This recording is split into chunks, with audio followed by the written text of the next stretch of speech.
They are trying to, in their most illegitimate way, but rational way, they're trying to destroy a presidency. And so it's not about me. We begin tonight with Hunter Biden facing more felony charges as congressional investigators continue to probe the connections between his tangled overseas business affairs and his father.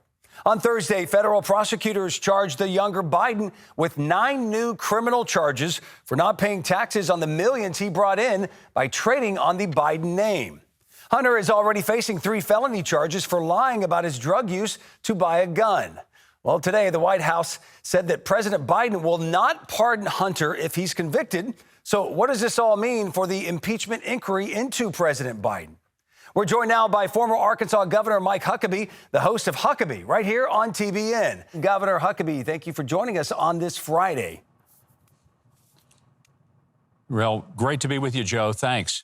Well, Governor Huckabee, this is extraordinary. The Biden Justice Department is both prosecuting President Biden's son and former President Trump while he's running for re-election.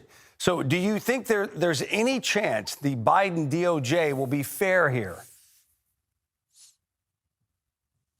Probably not. I think we've already seen that they tried to make a sweetheart deal this summer. It blew up in their faces when the judge looked at it and said, "You've got to be kidding." And the judge threw it all out and made them go back to the drawing board.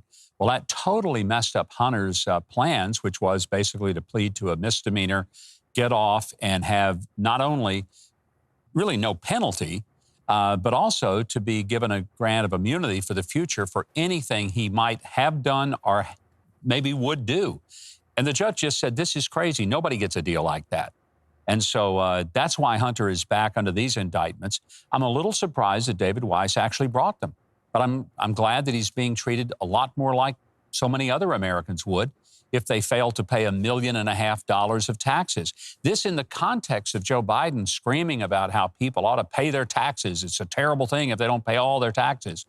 And suddenly he's now going to have to, I guess, go and say, my son did a terrible thing by not paying his taxes and reporting millions of dollars of income, which, by the way, Joe, he would never have gotten had he not been Joe Biden's son.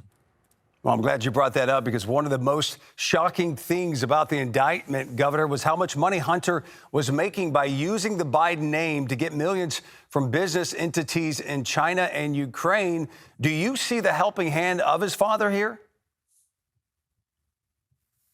Well, there's no doubt about it. And Joe Biden has continued to say, all the way back to the debates, when he emphatically said, I don't know anything about my son's business dealings. I know nothing. I've had nothing to do with it. Well, now we know from repeated and stacks of documents that not only did he know, but he had dinners with Hunter's business associates. He took phone calls from them. He attended meetings with them. They came to see him at the White House. If you start looking at the just mountain of evidence, it's very apparent that the entire Biden family was in on the deal, and they all got rich from it. Joe especially, and Hunter's laptop reveals that there was always 10% for the big guy, and I don't think he was talking about Donald Trump getting that 10%. So why did Hunter Biden get all of these contracts with foreign governments? Was it because he was a great business person? No, he was a crackhead. So he wasn't hardly able to function.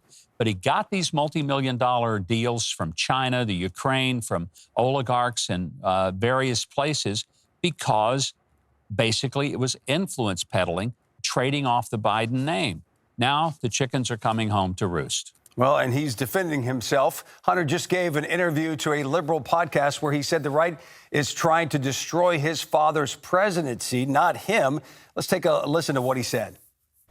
They are trying to, in their most illegitimate way, but rational way, they're trying to destroy a presidency. And so it's not about me.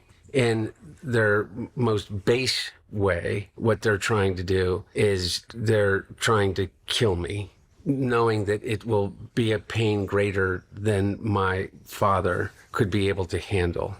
So he's been blaming so-called right-wing people and for a long time now and his own addiction for his problems for years. So my question to you is twofold, Governor. Where's the personal responsibility? And why won't Joe Biden take any responsibility for enabling his son's misconduct for so many years? You know, Joe, what's really remarkable about what he just said was acting like he's some victim. This guy was using drugs. As a drug user, he bought a firearm. There are a lot of Americans who are in prison right now for years because they did what he did. And is he supposed to get off? This isn't about what the right wing did to him. This is about what he did to himself.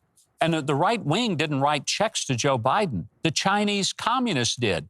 That's why this is important. And when he says they're after my dad, well, if his dad, the president of the United States and once the vice president, got rich doing business deals with the communist Chinese, then we need to know that. And we need to know that we don't have a compromised president who really can't push back on China because they've got the goods on him, and they know that he has millions of dollars with which he bought beach houses and several other real estate properties, and which several members of his family got wealthy, all because they took money from people who are the adversaries of the United States of America. Yes, Joe Biden should be culpable for that.